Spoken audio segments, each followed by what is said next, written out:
Hello my dear students. मैं आशा करता हूँ कि आप सभी अपने घर पे स्वस्थ होंगे और मन लगाकर पढ़ाई कर रहे होंगे, खासकर 11वीं और 12वीं के बच्चे, क्योंकि आपको पता है कि जो 11th और 12th है वो आपका कैरियर डिसाइडिंग क्लासेस है। तो आज जो हम पढ़ेंगे वो पढ़ेंगे ग्राफ्स के बारे में। ग्राफ्स, ये ग्राफ्स बेटा वैसी फिगर है जो बोलती है, और ग्राफ्स को हम कहें ना तो स्पीकिंग फिगर कह सकते हैं, लेकिन ये उन्हीं से बातें करेंगे जिनको पढ़ना आता हो, जो इनसे बात करने के लायक हो।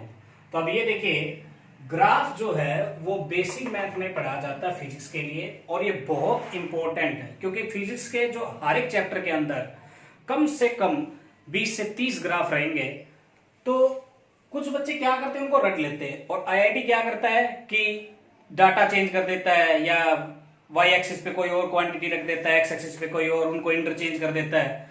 तो बच्चा रटने वाला बच्चा समझ नहीं पाता है। तो मैं आशा करता हूं कि आप ध्यान लगा के इस लेक्चर को देखेंगे। देखिए, हम बिल्कुल बेसिक से स्टार्ट करेंगे ग्राफ के बारे में। देखिए, सबसे पहले जो हम देखेंगे वो देखेंगे कि आपको पता है कि ये हमारा कोऑर्डिनेट एक्सिस सिस्टम है। ये हम एक्स एक्सिस लेते हैं जनरली, और ये वाला हम वाई एक्सिस लेते हैं। लेकिन ऐसा कोई हार्ड एंड फास्ट रूल नहीं है। आप इसको जेड ले सकते हो, इसको वाई ले सकते हो, इसको वाई ले सकते हो, इसको जेड ले सकते हो, whatever you want to take. लेकिन जनरली हम इसको एक्स और इसको वाई लेते हैं। अब ये वाला मान लीजिए इस वाले रीजन के अंदर कोई पॉइंट होगा जिसका कोऑर्डिनेट है एक्स कोमा वाई, तो इधर इस वाले क्वाड्रेंट के अंदर ये आपका फर्स्ट क्वाड्रेंट होता है। इस वाले क्वाड्रेंट के अंदर जो एक्स है वो क्या रहेगा, पॉजिटिव, वाई क्या रहेगा, पॉजिटिव। ये देखिए, अब इधर जो रहेगा x और y में से ये x क्या रहेगा, नेगेटिव, y क्या रहेगा, पॉजिटिव। अब ये जो है बिल्कुल बेसिक से स्टार्ट कर रहे हैं ताकि आपको पता चले एक्सिस सिस्टम के बारे में भी। x और y में इधर x नेगेटिव, y नेगेटिव, इधर x और y में x पॉजिटिव, y नेगेटिव। ये देखिए, ये फर्स्ट होता है क्वाड्रेंट, ये सेकंड क्वाड्रेंट, ये थर्ड क्वाड्रेंट, और ये फोर्थ क्वाड्रेंट। अब देखिए, हार्ड एंड फास्ट रूल जो होता है यहाँ पे जब हम ये जो होते हैं ऐसे लिखते हैं, ये होते हैं coordinate of point, coordinates of point. जब हम पॉइंट के कोऑर्डिनेट लिखते हैं ना, तो पहले हमारे पास एक्स एक्सिस वाला कोऑर्डिनेट आना चाहिए, फिर वाई वाला, और फिर जेड वाला स्पेस में। जो जेड अगर हम लेंगे तो ऐसे आपकी तरफ या अंदर की तरफ, whatever you want to take. अब ये देखिए, तो ये हमारा एक्स वाई से रिलेटेड था। अब जो दूसरी बात, जो इंपॉर्टेंट बात है हमारे पास, वो क्या है कि सबसे पहले हम देखेंगे कि मान लीजिए ये वाला आपने x लिया, ये वाला आपने y लिया। अगर मान लीजिए आपके पास कोई ऐसा ग्राफ है, ठीक है ना, और हम ये देखना चाहेंगे कि ये इंक्रीजिंग है, डिक्रीजिंग है, कैसे है। तो मान लीजिए हम क्या देखेंगे, इसके अंदर एक पॉइंट हमने ये a ले लिया, ये b ले लिया, ये c ले लिया, ये d ले लिया, ये e ले लिया। इंक्रीजिंग के लिए हम क्या करेंगे, इंक्रीजिंग और डिक्रीजिंग देखने के लिए, अगर इंक्रीजिंग है तो x जो है, x एक्सिस में जाएगा राइटवर्ड, किधर जाएगा, राइटवर्ड, और जो आपका y एक्सिस है उसमें जाएगा अपवर्ड। ऐसा है तो ये हमारे पास क्या रहेगा, इंक्रीजिंग। और डिक्रीजिंग के लिए क्या रहेगा कि हमारा क्या रहेगा, एक्स एक्सिस अगर आपका राइटवर्ड है तो ये उल्टा हो जाएगा डाउनवर्ड, मतलब इनका उल्टा हो जाएगा, दैट्स ऑल। तो इंक्रीजिंग और डिक्रीजिंग। अब ये देखिए कि ए से बी देखते हैं। जब हम ए से बी गए तो आपका देखिए एक्स इधर की तरफ जा रहा है, वाई उधर की तरफ जा रहा है, तो मतलब ए से बी जो ये ग्राफ हो गया, ये क्या हो गया, ए से बी इंक्रीजिंग हो गया, है ना। अब अगर हम देखें बी से सी, किधर देखे, बी से सी, बी से सी की अगर मैं बात करूं तो ये देखिए, y आपका नीचे आया लेकिन आपका x राइटवर्ड आया। अगर इन दोनों में से कोई एक भी फॉलो नहीं होता है तो डिक्रीजिंग, तो हमारे पास क्या हो गया, डिक्रीजिंग, है ना। ऐसे हम इंक्रीजिंग और डिक्रीजिंग देख सकते हैं। अब जो इंपॉर्टेंट पार्ट है वो है कि कॉन्वेक्स पार्ट और कॉनकेव पार्ट। उसके बाद हम देखेंगे कि टेंजेंट कैसे लेते हैं। ये देखिए कि मान लीजिए आपके पास एक ग्राफ दे रखा है, ऐसे करके एक ग्राफ दे रखा है, ये आपका y, ये आपका x, ये x एक्सिस, ये y एक्सिस। तो अब देखिए माय डियर स्टूडेंट्स, ग्राफ का जो पार्ट अंदर की तरफ धसा रहता है ना, उसको हम बोलते हैं कॉनकेव पार्ट, उसको हम क्या बोलते हैं, कॉनकेव पार्ट। तो ये वाला जो पार्ट है ये हमारा हो गया कॉनकेव, ये इधर ये वाला हिस्सा कॉनकेव, और जो उभरा रहता है उसको हम बोलते हैं, क्या बोलते हैं, कॉन्वेक्स। तो इधर से जो आएगा ये हमारा ये वाला कॉन्वेक्स और ये वाला कॉन्वेक्स। तो अब ये देखिए, अब हमें ये पता चल गया कि कॉनकेव क्या है और कॉन्वेक्स क्या है। जो ऐसे ऐसे धसा हुआ हो ना वो कॉनकेव हो गया, उभरा हुआ जो रहेगा वो कॉन्वेक्स हो गया। अब ये देखिए, अब हम क्या करेंगे कि अगर आपको टेंजेंट ड्रॉ करना है, टेंजेंट आपको क्या ड्रॉ करना है, tangent. How to draw the tangent, सबसे पहले ये देखिए हाउ टू ड्रॉ टेंजेंट। देखिए हम क्या करेंगे कि एक लाइन लेके आएंगे कॉन्वेक्स पार्ट की तरफ से, ये तो हमारा कॉन्वेक्स हो गया ना, इधर ये वाला कॉन्वेक्स हो गया। इस पॉइंट के ऊपर टेंजेंट ड्रॉ करनी है तो हम एक लाइन लेके आएंगे कॉन्वेक्स पार्ट की तरफ से और जस्ट इस पॉइंट के ऊपर टच कराते हुए निकाल देंगे ऐसे, इस पॉइंट के ऊपर टच करते हुए निकालेंगे। ये जो टेंजेंट होती है ना, जिस पॉइंट के ऊपर टेंजेंट होती है उस पॉइंट के ऊपर कर्व को कट नहीं करती है टेंजेंट एट, अगर मैंने इसको नाम ए दे दिया, टेंजेंट एट पॉइंट ए, ये हमारे पास। अब ये देखिए, अब ऐसा जरूरी नहीं है कि ये टेंजेंट कर्व के ऊपर कहीं और हिस्से पे कट नहीं करेगी। जिस पॉइंट के ऊपर आप टेंजेंट ड्रॉ कर रहे हो उस पॉइंट के ऊपर ग्राफ को कट नहीं करनी चाहिए, बाकी किसी और पॉइंट के ऊपर ग्राफ को कट कर सकती है। अगर आपसे पूछे कि स्लोप क्या होता है, स्लोप, अब सबसे पहले देखिए कि स्लोप जो हमारे पास होता है, मान लीजिए ये हमारे पास y, ये हमारे पास x, ये y, ये x, ये वाला ग्राफ आपके पास है। इस पॉइंट के ऊपर आपको स्लोप चेक करना है। तो इस पॉइंट के ऊपर जब हम स्लोप चेक करेंगे तो सबसे पहले इस पॉइंट के ऊपर टेंजेंट ड्रॉ करेंगे। टेंजेंट ड्रॉ करने का तरीका क्या था, कॉन्वेक्स पार्ट से एक लाइन लेके आएंगे और वो लाइन इसको केवल टच करते हुए निकले, टच करने के बाद उसको आगे बढ़ा देंगे। अब ये देखिए इसने एक्स एक्सिस पे इस पॉइंट के ऊपर कट किया, तो अब हम इधर देखेंगे कि एक्स एक्सिस से राइट वार्ड की तरफ से राइट वार्ड ले जाके एंटी क्लॉकवाइज रोटेट कराएंगे। तो राइट वार्ड जाके एंटी क्लॉकवाइज रोटेट कराया तो ये एंगल थीटा है ना। ये वाला जो पॉइंट था ये हमने ए माना, तो इस पॉइंट ए के ऊपर जो स्लोप होगा, slope at A that will be equal to tangent of theta. ये थीटा कैसे लेना है, थीटा हम कैसे लेंगे, राइट वार्ड जाके राइट वार्ड गए और एंटी क्लॉकवाइज घूम गए। कैसे घूम गए, एंटी क्लॉकवाइज, है ना। अब देखिए अगर आपसे ऐसे पूछे कि ये वाला हिस्सा इसी ग्राफ का, ये वाला हिस्सा हमारे पास है, ये वाला हिस्सा, इस वाले पे कोई पॉइंट बी है, इसके ऊपर आपको टेंजेंट प्लॉट करना है। तो सबसे पहले स्लोप चेक करने के लिए हम क्या करेंगे, टेंजेंट प्लॉट। तो टेंजेंट प्लॉट करने का तरीका, ये कॉन्वेक्स पार्ट से इधर जाएगी, एक लाइन ऐसे जाएगी, इस पॉइंट के ऊपर टच करते हुए जाएगी, और बाकी किसी पॉइंट के ऊपर अगर ग्राफ को काटती तो कोई दिक्कत नहीं है, ये टेंजेंट हो गई। और ये टेंजेंट जो एक्स एक्सिस को जहां पे काटेगी वो देखेंगे, यहाँ पे इसने कट किया तो इधर राइट वार्ड, ये राइट वार्ड से एंटी क्लॉकवाइज डायरेक्शन, ये वाला एंगल देखेंगे थीटा। तो जो टेंजेंट थीटा हो जाएगा वो हमारे पास क्या हो जाएगा, स्लोप हो जाएगा। अगर इसको थीटा 1 मान लें तो स्लोप एट पॉइंट बी क्या हो जाएगा, स्लोप एट बी हमारे पास क्या हो जाएगा, टेंजेंट थीटा 1। अब ये देखिए ये जो टेंजेंट है ये हमारे पास क्या, ट्रिग्नोमेट्रिक रेशियो है। अब हम इसके बारे में चेक करेंगे कि कब पॉजिटिव होगा कब नेगेटिव होगा, तो हमें पता चल जाएगा कि हमारा स्लोप कब पॉजिटिव होगा कब नेगेटिव होगा। और फिर हम देखेंगे कि कैसे मैग्नीट्यूड चेक करेंगे स्लोप का। सो माय डियर स्टूडेंट, अब मान लीजिए अगर ये एक ग्राफ ऐसे करके ऐसे और ऐसे है ना, ये y एक्सिस ये x एक्सिस, अगर थीटा आपका लेस देन 90 है तो जो टेंजेंट थीटा होगा वो आपका पॉजिटिव है, पॉजिटिव वैल्यू। अगर आपका थीटा ग्रेटर देन 90 है, ऑब्ट्यूस है, तो जो टेंजेंट थीटा जो आपका आएगा वो आएगा नेगेटिव वैल्यू। अगर आपका थीटा 90 है तो जो टेंजेंट थीटा जो आपका आएगा वो आएगा इंफिनिटी।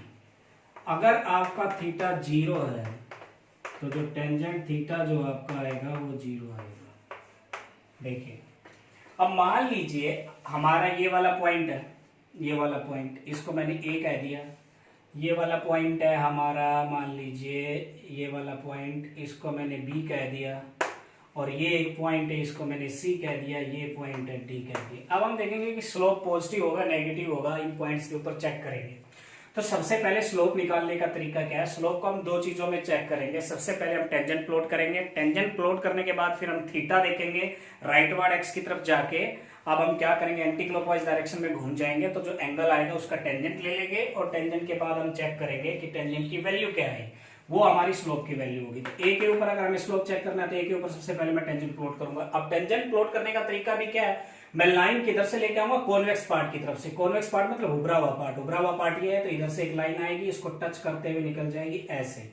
ये ग्राफ को टच करते हुए निकल जाएगी। हमने इसको आगे बढ़ा दिया और देखेंगे कि एक्स एक्सिस को कहां पे कट करेगी। एक्स एक्सिस आपका इधर भी है नेगेटिव, वाई एक्सिस आपका नीचे इधर भी है। तो ये देखिए अब हम क्या करेंगे, राइटवर्ड की तरफ से ये जो कट की, राइटवर्ड की तरफ से हम एंटी क्लॉकवाइज डायरेक्शन में घूमे तो ये थीटा आया। अब ये थीटा देखिए, ये थीटा क्या है, लेस देन 90 है। तो जो स्लोप एट ए होगा, स्लोप एट ए पॉजिटिव आएगा या नेगेटिव? लेस देन 90 है तो इधर देखिए पॉजिटिव वैल्यू है। क्या आएगा? Positive value. अब देखिए अब हम क्या करेंगे, बी के ऊपर आए। बी के ऊपर कॉन्वेक्स पार्ट ऐसे उभरा हुआ है, बी के ऊपर सबसे पहले हम टेंजेंट प्लॉट करेंगे। ऐसे गया और हमने इसको नीचे की तरफ बढ़ा दिया। अब ये इधर कट किया तो इसका फिर से एंगल देखेंगे। ये देखिए अब मान लीजिए हमने ये थीटा, अब इधर थीटा देखिए क्या है, ये क्या है, ग्रेटर देन 90 है ना। थीटा कैसे, ये वाला एंगल देखिए, ये वाला एंगल, ये ऑब्ट्यूस एंगल है तो ग्रेटर देन 90 है। ग्रेटर देन 90 है तो स्लोप एट बी हमारा क्या हो जाएगा, स्लोप एट बी हमारा नेगेटिव वैल्यू। अब देखिए अब हमारे पास क्या है, सी के ऊपर, सी के ऊपर आइए। सी के ऊपर जो है ये पार्ट है ऐसे स्ट्रेट लाइन है, इसके ऊपर अगर आपको टेंजेंट प्लॉट करना है तो खुद ही अलाइन हो जाएगा ऐसे। और ये लाइन देखिए एक्स एक्सिस को ऐसे कट करेगा तो ये वाला एंगल कितना आएगा, 90। तो सी के ऊपर हमारा थीटा कितना आया, 90।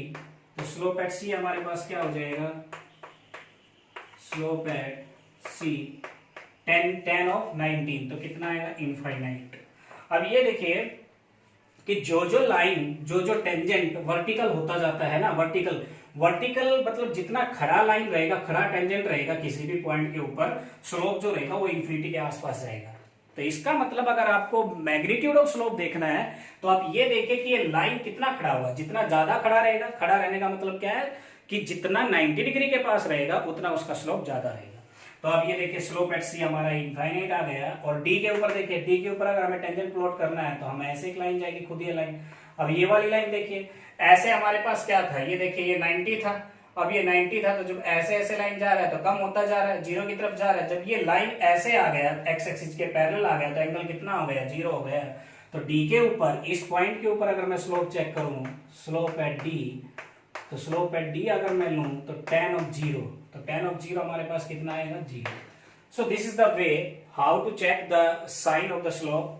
यहां पे हमने साइन किया। और मैग्नीट्यूड अगर आपको चेक करना है, केवल मैग्नीट्यूड, तो देखिए हम देखेंगे कि मान लीजिए कोई दो पॉइंट ले लेते हैं। अब ये तो हमने साइन के साथ डील किया है, साइन के साथ कि कहां पॉजिटिव है, कहां नेगेटिव है, कहां इन्फिनिटी है। अब ये देखिए अगर आपसे कोई ऐसे कह दे कि अगर आपको केवल ये बताना है कि मैग्नीट्यूड ऑफ स्लोप किसका ज्यादा है, तो मान लीजिए आपके ये ऐसे कर्व है, एक पॉइंट आपका ये इधर है ए, दूसरा पॉइंट आपका ये है बी, तो बी के ऊपर स्लोप लेंगे तो ऐसे जाएगा इसको टच करते हुए। अब ये वाला एंगल आया, θ1 मान लिया। ए के ऊपर अगर आपको स्लोप लेना है तो ये ऐसे जाएगा इसको टच करते हुए, और ये इधर आ गया, ये आपका θ2 आ गया, है ना।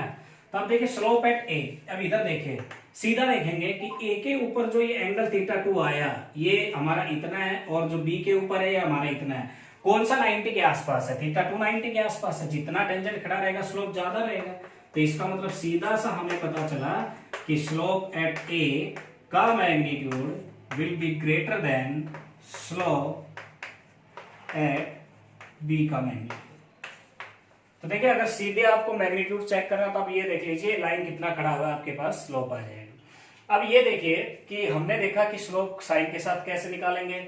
अगर मैग्नीट्यूड चेक करना हो तो हम ऐसे देखेंगे कि भाई लाइन कितना वर्टिकल के आसपास है, जितना ज्यादा वर्टिकल लाइन के आसपास रहेगा उतना स्लोप ज्यादा रहेगा। अब हम देखेंगे कि स्लोप को क्या हम किसी और दूसरे तरीके से भी देख सकते हैं। अगर मान लीजिए स्ट्रेट लाइन हो तो कैसे देखेंगे स्लोप, तो देखिए स्लोप ऑफ स्ट्रेट लाइन, मान लीजिए आपके पास एक एक्स एक्सिस है, ये आपका वाई एक्सिस है, आपके पास एक ये लाइन है। अगर इस लाइन के ऊपर अगर आप कोई पॉइंट आपको दे रखा है और उस पॉइंट के ऊपर आपसे स्लोप पूछा है, तो आप क्या करोगे, सबसे पहले उस पॉइंट के ऊपर टेंजेंट प्लॉट करोगे। तो ये वाला पॉइंट हमने ले लिया भाई, ये टेंजेंट खुद ही लाइन हो जाएगी straight line.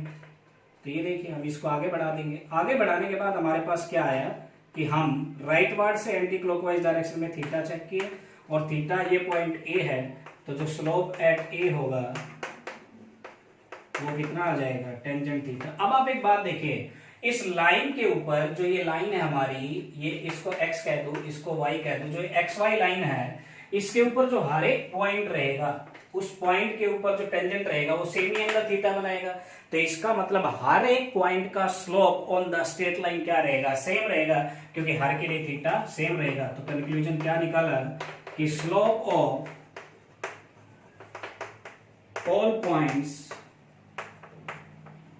on same straight line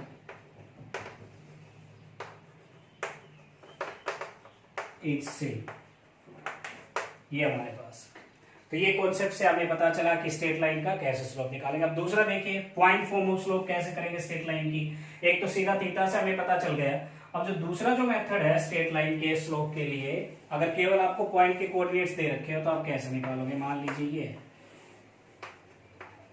ये आपका एक्स एक्सिस, ये आपका वाई एक्सिस। अब मान लीजिए एक लाइन आपकी ऐसे है, ये पॉइंट ए आपको दे रखा है 2,4 और ये वाला पॉइंट सेकंड क्वाड्रेंट में आ गया, तो एक्स नेगेटिव रहेगा, वाई पॉजिटिव रहेगा, हमने अभी थोड़ी देर पहले बताया था। तो बी जो पॉइंट दे रखा है ये हमारे पास दे रखा है मान लीजिए -4,6 और आपसे आप कह दें कि find the slope of this line. तो आपको पता है कि लाइन का स्लोप क्या रहेगा कि हर एक पॉइंट का, किसी भी पॉइंट का अगर स्लोप पूछे लाइन के ऊपर तो सेम आएगा। आपसे जो क्वेश्चन है वो पूछा स्लोप ऑफ लाइन क्या होगा। देखिए अगर मैं इसको x1 माना तो इसके कोरेस्पॉन्डिंग जो y होगा वो y1 हो जाएगा। अगर मैं इसको x2 माना तो जो कोरेस्पॉन्डिंग जो y है वो क्या हो जाएगा, y2 हो जाएगा। तो ये जो लाइन है AB, तो स्लोप ऑफ लाइन AB हमारे पास कैसे आएगा, देखिए ये आप याद रखिए y2 माइनस y1, इधर y2 लिए तो इधर x2 माइनस x1। अब ये देखिए आप पूछोगे कि सर ये कैसे आया, ये फॉर्मूला ये कैसे आया। तो हम क्या करेंगे, देखिए कि ये जो लाइन है ना, इस लाइन के ऐसे पॉइंट्स मिला लेंगे हम। तो जो थीटा बनाएगा थीटा, तो अगर जब हम उस थीटा को निकालेंगे तो जो थीटा आएगा ना वो थीटा क्या आएगा, परपेंडिकुलर अपॉन बेस। और परपेंडिकुलर अपॉन बेस क्या होता है, टेंजेंट थीटा। जब परपेंडिकुलर की आप वैल्यू सब्स्टिट्यूट करोगे तो ये वाली जो वैल्यू रहेगी ये इसका y कोऑर्डिनेट माइनस इसका y कोऑर्डिनेट, तभी तो ये आएगा। तो y2 माइनस y1 लिख दिया, ऐसे ही हमारा x2 माइनस x1 हो जाएगा। So my dear student, this is the way how to the slope of the straight line that was equal to tan theta become equal to y2 minus y1 upon x2 minus x1। अब hard and fast rule नहीं है कि y2 इधर हो, y1 अगर इधर होगा तो आप x1 को इधर कर देना बस। अब ये देखिए y2 आपका कितना है, y2 आपका 6 है, माइनस y1 आपका कितना है 4, x2 आपका कितना है -4 और x1 आपका कितना है 2। तो ये देखिए ये हमारे पास 2 आया, ये -6 आया, कितना आया -1/3। तो ये देखिए अब आप ये देखिए यहां से अगर मैं इसका टेंजेंट से देखूं, tan थीटा से देखूं, तो इस लाइन का अगर स्लोप देखना है तो खुद ही टेंजेंट है इसके ऊपर। तो मैं अगर इसको आगे की तरफ एक्सटेंड करूं तो अब मैं देखूं राइट वाइड से एंटी क्लॉकवाइज डायरेक्शन में ये थीटा देखिए कितना है, ग्रेटर देन 90 है। तो अगर थीटा ग्रेटर देन 90 है तो tan थीटा कैसी वैल्यू आएगी, नेगेटिव वैल्यू। अभी हमने देखा कि जो हमारी वैल्यू आई वो कैसी आई, नेगेटिव वैल्यू।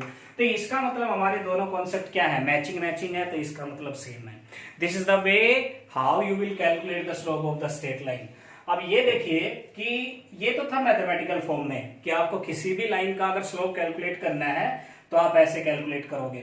अब इसको हम फिजिक्स में कैसे अप्लाई करेंगे कि आपका जो स्लोप वाला कॉन्सेप्ट है वो फिजिक्स में कैसे अप्लाई होगा।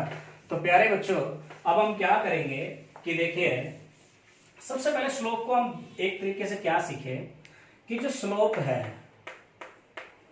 वो हमें क्या देता है, tan थीटा देता है। फिर हमने देखा कि यही जो स्लोप है जो tan थीटा देता है ये y2 minus y1 upon x2 minus x1 आया। अगर पॉइंट का स्लोप निकालना है किसी भी कर्व के ऊपर पॉइंट का स्लोप, तो जो y2 माइनस y1 है वो that will be equal to small change in y, और जो x2 माइनस x1 है that will be equal to small change in x, है ना। तो इसका मतलब जो ये dy अपॉन dx है ये क्या है, डिफरेंशिएशन ऑफ y। ये क्या है, differentiation of y with respect to x। तो इसका मतलब जो स्लोप है, स्लोप को हम दो तरीके से कैलकुलेट करेंगे। अगर आपके पास थीटा है, एंगल अगर आपका है एंटी क्लॉकवाइज डायरेक्शन में, तो आप ऐसे निकालो। अगर एंगल के बारे में कोई आइडिया नहीं है तो आप dy अपॉन dx से निकालो। अब देखिए फिजिक्स में इस कॉन्सेप्ट को कैसे यूज करेंगे।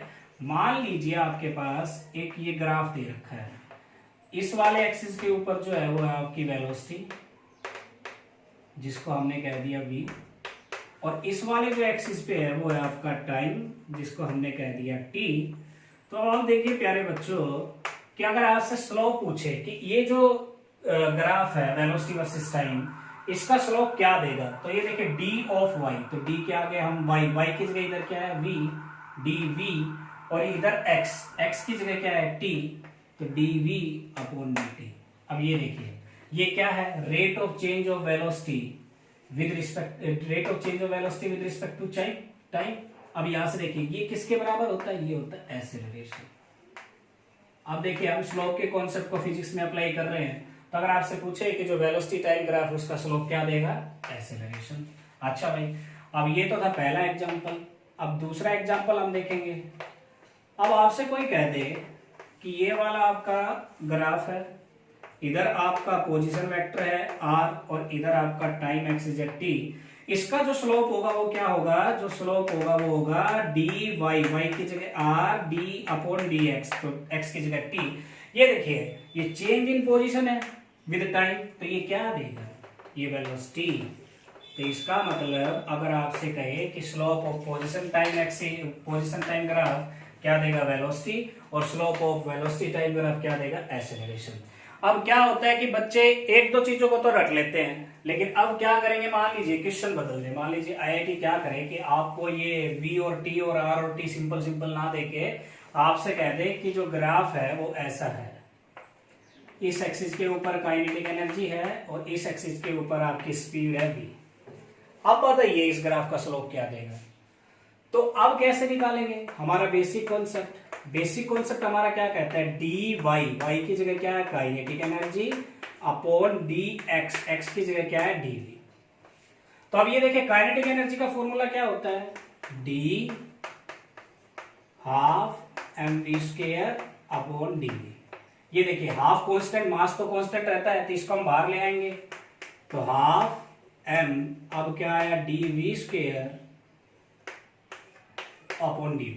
अब यहां से देखिए ये differentiation of v² with respect to v है, तो अब हम क्या करेंगे, ये जो इसकी पावर है, डिफरेंशिएशन करने का तरीका क्या होता है, पावर को आगे ले आएंगे, ये भाई ले आए। अब पावर को 1 से कम कर देंगे तो 2 को 1 से कम करेंगे तो 1 ही हो जाएगा। अब 2 से 2 गया, mv मास इनटू स्पीड। अब ये किसके बराबर होता है फिजिक्स में, ये बराबर होता है मोमेंटम के। तो अब यहां से हमने क्या सीखा कि जो slope of kinetic energy versus speed जो देगा वो क्या देगा, momentum. So my dear student, this was the concept of the slope. आपको रटने की जरूरत नहीं है, आपको बेसिक अप्लाई करने की जरूरत है और अपने आप आपका स्लोप निकल के आ जाएगा। Thank you my dear students.